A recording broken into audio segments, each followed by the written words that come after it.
محمد رسول اللہ صلی اللہ علیہ وسلم کے مسجد کے ماڈل کو آپ دیکھیں گے تو آپ کو یہ پتا چلے گا کہ وہ تمام کام مسجد میں ہو رہا ہے. سفیر آ رہے ہیں کہیں کے مسجد میں آ رہے ہیں، چاہے وہ غیر مسلم ہو یا مسلمان ہو. محمد رسول اللہ صلی اللہ علیہ وسلم کی میٹنگ کہاں ہو رہی ہے؟ مسجد نبی میں ہو رہی ہے. اچھا، اس سے پہلے ذرا چلیں، مسجد بنا کون رہا ہے؟ محمد رسول اللہ صلی اللہ علیہ وسلم خود اپنے ہاتھوں سے مسجد بنا رہے ہیں.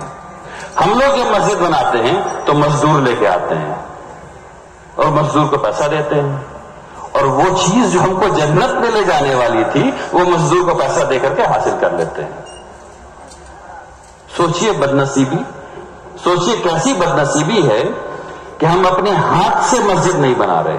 ابھی بھی مجھے پتا چلا مسجد بن رہی ہے آس پاس کہیں، اور وہاں ہم لوگ اپنے ہاتھ سے مسجد نہیں بنا رہے ہیں، ہم اینٹیں نہیں ڈھو رہے ہیں. اور محمد رسول اللہ صلی اللہ علیہ وسلم اپنے ہاتھ سے سارا کام کر رہے ہیں. یعنی پیڑ ہے اس کو لٹا کر کے چھیل رہے ہیں اپنے ہاتھ سے، زمین کو ٹھیک کر رہے ہیں اپنے ہاتھ سے، چھت لگا رہے ہیں اپنے ہاتھ سے، اور ہم لوگ مزدور بلا رہے ہیں کہ مسجد بنانی ہے، اللہ کا گھر بنانا ہے، تم آؤ بناؤ، تم سارا ثواب کماؤ، ہم کو نہیں بنانا. میرے بھائیوں، جب مسجد بن رہی ہو تو اینٹا ڈھوئیے، بالو ڈھوئیے، سیمنٹ تیار کیجئے، لے جائیے، تب جا کر کے مستری کو دیجئے کہ لو لا دیا، اب اس کو ڈال دو، کیونکہ اس کو پتا ہے کتنا ڈالنا کتنا ہی نہیں ڈالنا ہے. کم سے کم یہ سب کام تو ہم لوگ کر سکتے ہیں. ہم لوگ یہ سمجھتے ہیں کہ جب تک پوری مسجد ہم لوگ نہیں بنائیں گے اللہ کے یہاں گھر نہیں بنے گا. ایسا بالکل بھی نہیں ہے. ہمارے پاس، اگر آپ کے پاس وقت ہے تو وقت دیجئے، اگر آپ کے پاس پیسہ ہے تو پیسہ دیجئے، اگر آپ اپنے جسم سے لگا سکتے ہیں تو جسم لگائیے، اور سب سے زیادہ جسم لگائیے. جب جسم لگائیے گا، اپنا ہاتھ لگائیے گا، تب وہ مسجد اپنی کچھ زیادہ دکھے گی. لگا کے دیکھیے ایک دفعہ، اس میں آپ کا اسٹیک ہوگا، تب اس میں نماز پڑھنے کا مزہ آئے گا انشاءاللہ. تو جب بھی مسجد کی تعمیر ہو، مزدوروں کو مت لائیے، خود جائیے، خود بنائیے انشاءاللہ، والنٹیئر کیجئے تاکہ مسجد بن سکیں. اب مسجد کے مصرف کے بارے میں ذرا بات سمجھیے. ہم لوگ مسجد جاتے ہیں، نماز پڑھتے ہیں خالی. کیوں بھائی؟ کیا محمد رسول اللہ صلی اللہ علیہ وسلم کے زمانے میں مسجد ایسے خالی رہتی تھی؟ ایک طرف دیکھیے لوگ چبوترے پر بیٹھے ہوئے ہیں، تعلیم حاصل کر رہے ہیں، دوسری طرف محمد رسول اللہ صلی اللہ علیہ وسلم پڑھ رہے ہیں، پڑھا رہے ہیں، تعلیم دے رہے ہیں لوگوں کو. ایک طرف لوگ ذکر کر رہے ہیں، دوسری طرف لوگ قرآن شریف کو سمجھ رہے ہیں، سمجھا رہے ہیں. تو مسجد تو 24 گھنٹے مشغول رہنی چاہیے، 24 گھنٹے مشغول رہنی چاہیے. کیوں نہیں ہے؟ اس بات کو سمجھیے. کیا ایسا ممکن نہیں ہے کہ ہر مسجد کے باہر ہم لوگ ٹھنڈے پانی کا نل لگا دیں تاکہ تمام لوگ یعنی ہم لوگ کو بنایا ہی اس لیے گیا ہے کہ ہم لوگ دنیا کو تمام مخلوق کے لیے جنت بنائیں. ہم لوگوں کو دنیا پر خلافت دی گئی. کس لیے دی گئی؟ کہ ہم لوگ دنیا کو سنوار سکیں، بنا سکیں، مزین کر سکیں، دنیا کو جنت کا نمونہ بنا سکیں. اس لیے اس دنیا کی خلافت دی گئی. تو کم سے کم مسجد کے باہر اگر ہم لوگ ٹھنڈے پانی کا نل لگا دیں جس سے ہم بھی پیئیں اور تمام لوگ پیئیں تو کتنا ثواب ملے گا. اور لوگ جو دوسرے لوگ ہیں ان کے دلوں میں مسجد کی کیسی محبت پیدا ہو جائے گی، کیونکہ ہم نفع بخش ہو گئے. کیونکہ ہم نفع بخش ہو گئے. خوب یاد رکھیے، اللہ تبارک تعالیٰ ہر اس چیز کو مٹا دیتا ہے جو نفع بخش نہیں ہوتی. ہر وہ چیز مٹ جاتی ہے جو نفع بخش نہیں ہے، اور ہر وہ چیز قائم رہتی ہے جو نفع بخش ہے. اس لیے مسجد کو نفع بخش بنا دیجئے. پانی ایک مثال ہے، کھانا دوسری مثال ہو سکتا ہے. ہم سب لوگوں کے گھر میں 2 روٹی زیادہ بنتی ہے، سبزی زیادہ بنتی ہے. مسجد کے باہر ایک فریج لا کے رکھ دیجئے اور اس کے بعد اس میں کھانا رکھ دیجئے جو آپ کے گھر میں بنا ہے زیادہ بن گیا ہے، وہ لا کے رکھ دیجئے اور پوچھئے مت، جس کو چاہیے وہ آ کے لے جائے کھائے. ٹھیک یہی کام آپ مسجد کے ساتھ کپڑے کے ساتھ کر سکتے ہیں. آپ کا وہ کپڑا جو پرانا ہو گیا ہے اس کو دھو کر کے، استری کروا کر کے، آئرن کروا کر کے مسجد میں ایک ریک بنوا دیجئے، اس میں رکھ دیجئے، جو ہے لے جائے. کسی کو مانگنا نہیں پڑے، کسی کو دینا نہیں پڑے. لیکن وہ لے کہاں سے جا رہا ہے؟ وہ مسجد سے لے جا رہا ہے. یہ اہم بات ہے. ٹھیک اسی طرح چپل کا ریک آپ بنا سکتے ہیں. مسجد کے اندر آپ کتابیں رکھ سکتے ہیں تاکہ بچے آئیں اور مسجد میں پڑھیں. اچھی اچھی کتابیں، عربی کی چھوٹی چھوٹی کتابیں بچوں کے لیے رکھیے، 500 1000، تاکہ بچے آئیں اور وہاں آ کر کے پڑھیں، مسجد میں بیٹھ کر کے پڑھیں۔ بچے لائبریری کیوں جائیں گے جب مسجد ان کی لائبریری ہے کہ نہیں ہے؟ مسجد میں لائبریری بنا سکتے ہیں نا بھائی، تو وہاں بنائیے لائبریری تاکہ خوب بچے آئیں۔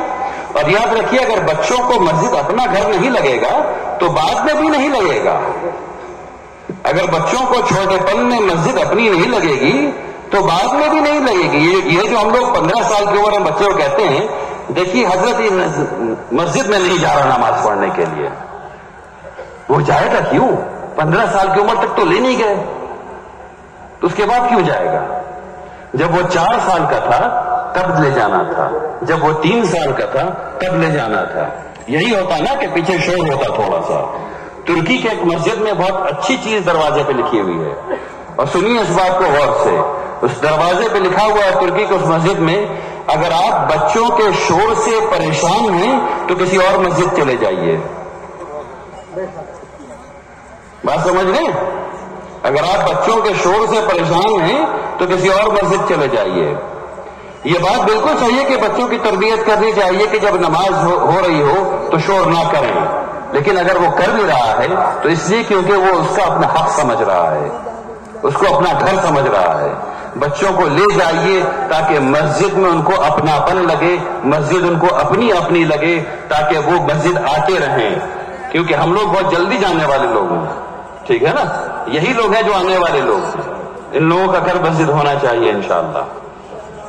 اب آخری بات، مجھے یہ بتایا گیا کہ یہاں، اور آج ہی یہ واقعہ ہوا کہ نشے کی وجہ سے ایک بچے نے، اس کو میں بچہ ہی کہہ سکتا ہوں، 15-16 سال پتہ نہیں کتنے سال کا تھا، اس نے دوسرے بچے کو جو روڈ کو روک رہے تھے لوگوں کو، یہ رضاکار تھے اسی جلسے کے لیے، اس نے چاقو مار دیا اس کو نشے کی وجہ سے۔ مجھے یہ بتایا گیا کہ یہاں نشہ جو ہے وہ عام ہو گیا ہے، اور ہم سب لوگ اس کے ذمہ دار ہیں، میں اور آپ اس کے ذمہ دار ہیں۔ وہ ایسے ذمہ دار ہیں کہ جو نشہ کر رہے ہیں ان کو ہم لوگ کچھ نہیں کہہ رہے۔